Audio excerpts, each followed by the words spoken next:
Now, what in the carnival is going on here? So today we have to talk about an unbelievable story that resulted in pretty negative outcomes for the two people involved, one of which is potentially facing up to 10 years in jail. I'm going to go over the details of this story. However, let this video be a reminder to all of you that there are crazy people out there, even on a cruise ship. This insane story begins with what would be an unstable, pathetic excuse of a man by the name of Michael Truman. He's 39, from Virginia, and during October of 2023, he would take a cruise on board the Carnival Magic cruise ship sailing over to the Caribbean. While on board and enjoying his cruise, he would attend a production show known as Flick. Now, at the time, it appears that he had had a little too much to drink, presumably trying to max out Carnival's drink package known as Cheers, to the point to where when he got into the theater, he was making a lot of noise and disturbing passengers next to him. So much so that a passenger by the name of JH would ask him to stop making so much noise. After the initial interaction and request, Michael would not stop making noise, to the point that JH would now try to go find some staff with Carnival to address the matter.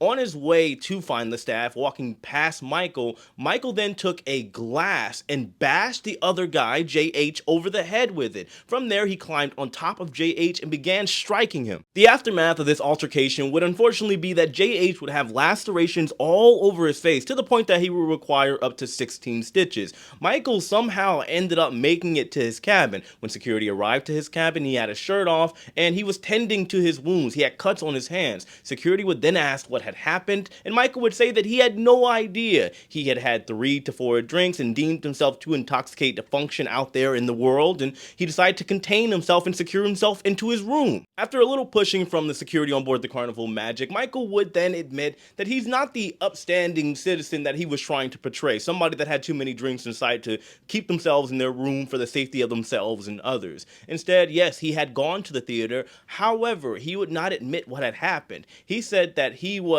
allegedly clapping too loud to the point to where it disturbed other passengers, and that's how the altercation had taken place. He also said that JH was the one that hit him first, even though there was no evidence of such. They couldn't find the camera footage of it, and the only thing that was there as far as evidence was broken glass. Michael was arrested. He has been going to court, and as of February 15th of this year in 2024, well, he's pleaded guilty, and he has court again in late August 29th to be specific, where he faces up to 10 years for his assault on JH. Now, before we get into the lesson to be learned here, because believe it or not, there is, what is going on with the Carnival Magic? Every time I hear about this cruise ship, things don't seem so magical. Remember back in 2022, there was a 60-man brawl that took place all over a threesome. Apparently, a married woman decided to do the thing, a menage a trois, if you will, with some other people, and apparently it was like a family reunion going on, turned into a massive brawl going on in the nightclub. Anyway, if there's one thing I try to stress to all you fine folk here on this channel,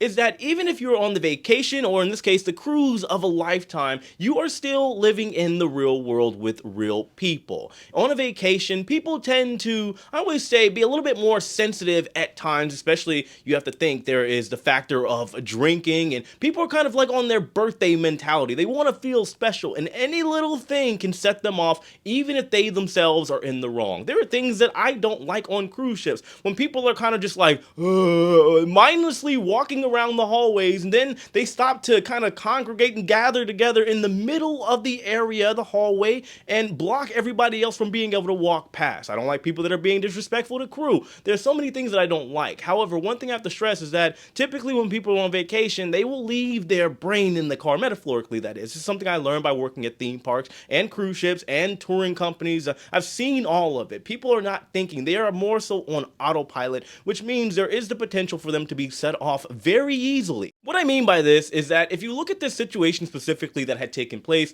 some of it could have potentially been avoided. Now, there are going to be some people in there that say everybody should just mind their business. However, if you paid for a cruise and you really want to check out a production show and you are enjoying said show and people are yelling and screaming and having side conversations to the point to where it is disrupting your overall experience, yes, you could could make an argument that, yeah, maybe you should kind of, whisper over to them and let them know that they're causing a disturbance and disrupting your overall experience. There's nothing wrong with that. If those people that are causing disturbance or a person refuses, then yeah, at that point in time, it's time to contact the staff, it's time to contact the security and let them know what's going on. What JH did wrong in this particular case is, if there is an altercation and you know somebody is being belligerent or they're being disrespectful or they're being aggressive, maybe not walk in that direction past them, because they may see that, especially if they had been drinking, as, let's say, a potential push on them, an attack, a threat to kind of establish some type of dominance. In a very primitive way, some people may see that as a threat. Walk the other direction away from said person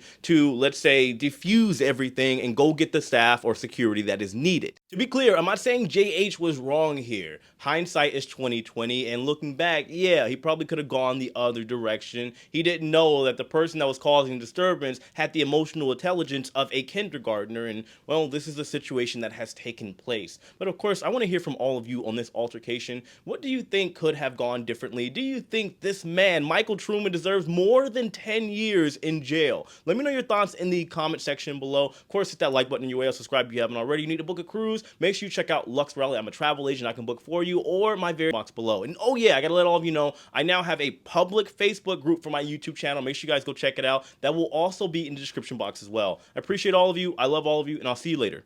Take it easy.